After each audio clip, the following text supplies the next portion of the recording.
Number one hindrance is the thing we have to overcome. It is the habit of hesitation. This is why Noah couldn't hesitate. He had to do what God said quickly. He could not hesitate because the mind now had already been affected under this fallen earth, and hesitation is one of the biggest things that the enemy used to keep us where we are.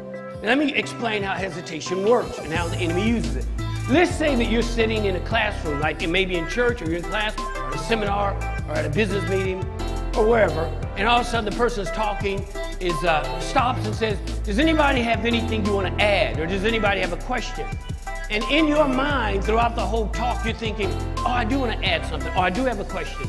And you're thinking that, and so when the person stops and says, anybody have anything you want to say? Or does anybody have a question? And you want to raise your hand, and for a quick second, now there's a million things that go on, but for us it just seems like a quick second, you think, yeah, I have something to say, but somehow you hesitate. Somehow you want to raise your hand, but you don't raise your hand. Now let me tell you what happens when you do that. The moment that happens, our brain goes into an incredible operation. That hesitation, even though it's for a microsecond, causes a stress response that quickly hits our brain, and it wakes up a part of our brain that wasn't in operation while you were listening. And here's what happens. It says, uh-oh, you woke me up. Uh-oh. Well, that part of the brain is awakened. No, it's a front part of our brain. When it's awakened, because most of the time we live in the back part, which is autopilot. When it's awakened, this is what the brain says. Uh-oh, wait a minute. Wait a minute.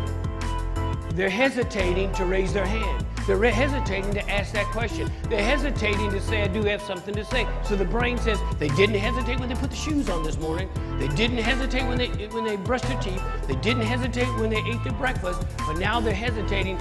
Must be a problem.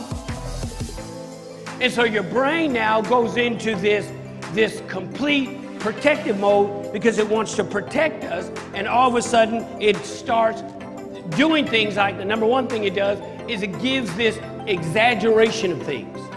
And it's doing that, saying, it's the voice that exaggerates. Don't raise your hand, don't raise your hand, you're gonna look stupid, don't you do that, you're gonna be wrong, don't you do it, don't you do it. And it searches your mind and everything that's happened to you since you were born, where you raised your hand or where you spoke out and somebody said, that's stupid. Or maybe you had a parent that says, why do you always speak up, you're always wrong. Anybody that's ever said anything to you in a negative way based on you trying to voice your opinion, it comes over you and it takes authority over you and you're paralyzed, and for that second you just sit there and you do nothing, and they close the meeting, you go home like nothing's happened, but part of your greatness has been put in a cage and you're holding it in hostage. And we do this over and over and over until every part of us that's supposed to take us where God wants us to go, we're holding hostage.